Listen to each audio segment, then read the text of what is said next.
दोस्तों नमस्कार। स्वागत है आपको मेरे चैनल में। क्या आप जानते हो एक आदमी 10 आदमी बराबर की काम कर सकता है। दोस्तों यहाँ बड़े असंभव जैसी बात लग सकती है। एक आदमी 10 आदमी बराबर की काम अकेले कैसे कर सकता है और क्यों करे, पर यकीनन यह एक वास्तविकता है। संघर्ष से सफलता को पाया व्यक्तियां इसकी उदाहरण है, या वे हर परिश्रमशील व्यक्ति जो परिश्रम कर मुकाम हासिल किया या करना चाहता है।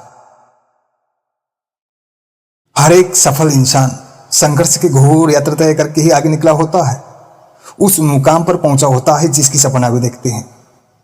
हो सकता है जीवन में सपना को साकार करने के लिए किसी को एक काम ही उसे सफलता, संपन्नता सहित सम्मान के शिखर पर पहुंचा दे, पर सभी के नसीब में ऐसा नहीं हो सकता, क्योंकि सभी का सिचुएशन एक जैसी नहीं होती। सभी का रचनात्मक मानसिक शक्ति और उसकी धारण क्षमता भी समान नहीं होते। कई बार ऐसा हो जाता है कि लोग छोटे मोटे काम करके भी कम संघर्ष में ही पूर्ण सफलता को पा जाते हैं, खुद के गोल को पा जाते हैं। और कहीं ऐसे भी है जिन्हें सफलता के लिए घोर संघर्ष करना पड़ता है। उन्हें कई काम एक साथ करना पड़ता है। उनमें से एक आप भी हो सकते हो जिन्हें एक साथ बहुत सारी चीजें करना पड़ता हो। ध्यान दो दोस्तों, आपके हाथ एक सुनहरा अवसर है।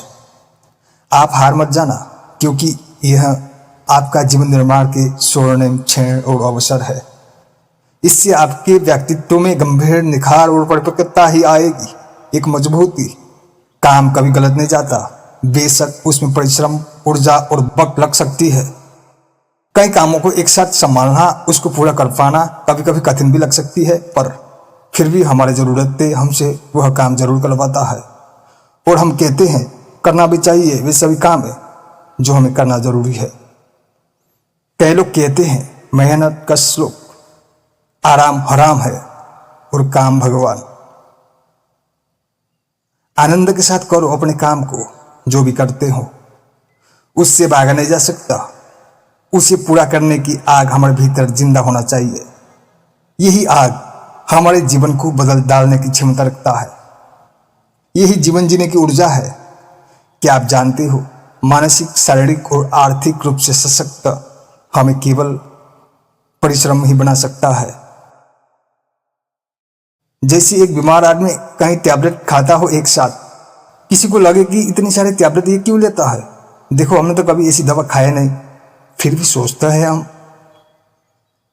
हो सकता है कि यह तुम्हारी जरूरत नहीं हो, पर समझ लो यह उस बंदा का जरूरत है, तब वह खा रहा है। तुम्हें पैरासिटामोल पर्याप्त हो सकता है, पर उसके लिए कई दवाएं एक साथ खाना आवश्यक है।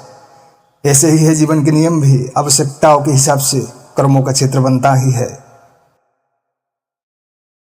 हमने देखी है सड़क में लोग कितनी मेहनत करते हैं। उन्हें सुबह शाम की रोटी के जुगाड़ के साथ और भी कई चीजें देखना होता है। यहाँ आलस्य को आगे लिया नहीं जा सकता। यह व्यस्तता हमारी मजबूरी नहीं, एक मांग है। आवश्यकता कभी मजबूरी नहीं देता, यह एक मांग है दोस्तों। इन्हें मजबूरी नहीं समझना चाहिए।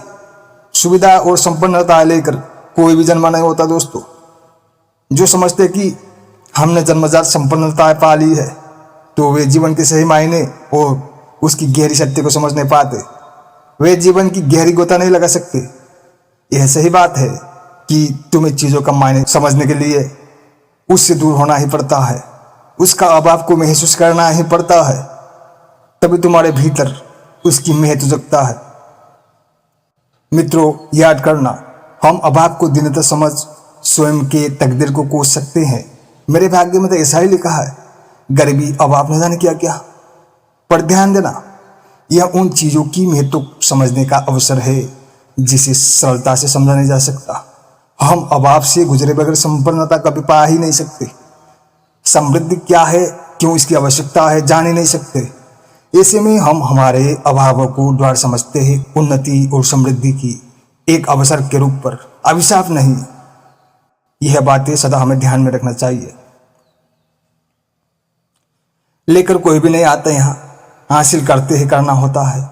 जो बिन खुद की परिश्रम की चीजें पा जाते हैं, वो उनके लिए एक साधारण चीजें हैं। उन्हें उसका कीमत पता ही नहीं होता। चीजों को कीमती हमारी आवश्यकता और परिश्रम ही बनाता है। चीजें वैसे कीमती हो ही नहीं सकता। बशर्ते यह आवश्यकता स्वाभाविक अथवा सही होना भी चाहिए। हम तुलनात्मक सामाजिक परिचरित्र के भीतर कई अनावश्यक चीज़ों को भी खुद के गोल के तौर पर अत्यावश्यक चीज समझ सकते हैं, जो कई मायने पर उचित नहीं है। क्या आप जानते हो, तुलनात्मक जीवन जीना बहुत कठिन काम होता है, क्योंकि तुम इसमें स्वयं की विशिष्ट मौलिक प्राथमिक मांग को भूल देते हो। फिर दिखावा ही तुम्हारे हमारे शौक बन जाता है। चीजें है तो वे दिखेंगे ही, दिखाने की जरूरत नहीं होता। केवल दिखाने के लिए चीजें इकट्ठा किया भी नहीं जाता, जीने के लिए किया जाता है। आप यह जानो, इच्छाएं प्रबल होना चाहिए। इच्छाएं हमें आगे निकलने में सहायता करता है, द्वार खोल देता है आगे का। इच्छाएं हमारी विकास के द्वार है। यह स्वतः अवसर सृजन करती है, जिसको हमें उपयोग करना चाहिए। हम कहते हैं इसका उपयोग करो या करने में लगो, यही हमारी कर्म है। यही इसकी महत्व है कि हम उसे करने में लगे हैं, जिसको हमें समझ जाना चाहिए गहराई से। एक उदाहरण देखो, तुम्हें बाइक का शौक है, सही बात है, उसे लो आवश्यकता के साथ। यह एक अवसर है कि तुम्हें इसकी इच्छा जगे, उसका उपयोग करो, पर सबसे पहले उसे खरीदने के लिए पैसे बनाओ, पैसे के लिए काम करो। पर इसका अर्थ यही नहीं बनता कि तुम 50 बाइक इकट्ठा करने में लगो। यह तो बेफजूल काम और बेफजूल मांग होता है। इसमें व्यर्थ वक्त और ऊर्जा का अपव्यय होता है। हमें यह ध्यान देना चाहिए, हमारी मौलिक प्राथमिक मांग ही हमारे प्रथम जरूरत है। इन बातों को ध्यान में रखकर आप जीवन को सरलता से सफल बना सकते हो दोस्तों। धन्यवाद। लाइक शेयर कमेंट जरूर करें।